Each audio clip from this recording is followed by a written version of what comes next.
పవన్ గురించి మాట్లాడుతున్నా slipper task గురించి. ఆ స్లిప్పర్ టాస్క్ ఏదైతే ఉందో లాస్ట్ టైం డిమాండ్ పవన్ కొట్టలేదు, కింద పడాడు అని చెప్పేసి ఈ జియో హాట్‌స్టార్ వాడే ట్రోల్ చేసిండు, మీమ్స్ పెట్టిండు డిమాండ్ పవన్ పైన. కానీ ఈ రోజు అదే టాస్క్ ని చెప్పి మరీ కొట్టిండు. 6.4, 6.8, 7.4. అది ఎవ్వరు కూడా సాధ్యం కాలేదు, ప్రతి ఒక్కరు గాల్లో కొట్టిరు. అలాంటి డిమాండ్ పవన్ ఈరోజు చెప్పి మరీ కొట్టిండంటే నిజంగా గ్రేట్ అని చెప్పొచ్చు. పవన్ ఈ టాస్క్ జరిగేంత సేపు ఫుల్ ఫన్ క్రియేట్ చేసిండు.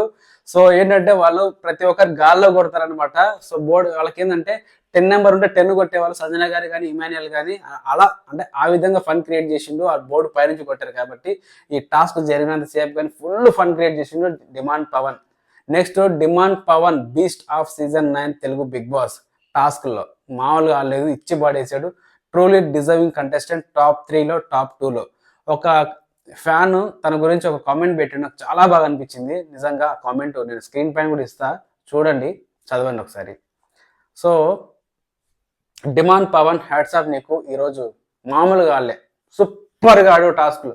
నెక్స్ట్ వచ్చేసి కళ్యాణ్కి ఫైనల్ టాస్క్. కళ్యాణ్కి అండ్ డిమాండ్ పవన్కి ఇద్దరికి ఒక టాస్క్ ఉంటుంది, అందరిలో ఆడతారు అనమాట. అందరు ఆడిన తర్వాత ఆ టాస్క్లు డిమాండ్ పవన్ అండ్ కళ్యాణ్ ఇద్దరే ఆడతారు.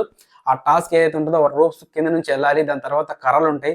అలా బేసిక్గా ఆర్మీలో ఇవన్నీ ట్రైనింగ్స్ ఉంటాయి. ఇక్కడ కళ్యాణ్ తప్పుపడట్లేదు, బట్ నేను డిమాండ్ గురించి టాస్క్ ఎలా ఆడాడు అనేది చెప్తున్నా మీకు. అవన్నీ కూడా ఏంటంటే వాళ్ళకి అక్కడ ఫీల్డ్లో వాళ్ళకి ఎక్స్పీరియన్స్ ఉంటుంది. కళ్యాణ్ వాళ్ళకి డిమాండ్ పవన్ ఒక ఆర్మీ సోల్జర్తో కూడా ఆడి గెలవడం అనేది నిజంగా చాలా గ్రేట్. ఈ టాస్క్ ఎలా ఆడారంటే బౌన్స్ విరిగేలా ఆడారనమాట. అది మధ్యలో వెళ్ళి పరిగెత్తుకుంటూ వెళ్ళి ఆడే విధానం ఏదైతే ఉంటుందో నిజంగా వీళ్ళిద్దరులో డిమాండ్ పవన్ ఈ టాస్క్ పరంగా అయితే ఇచ్చి పడేశాడు. నిజంగా చాలా చాలా great. Hats off demand Pawan. Thank you.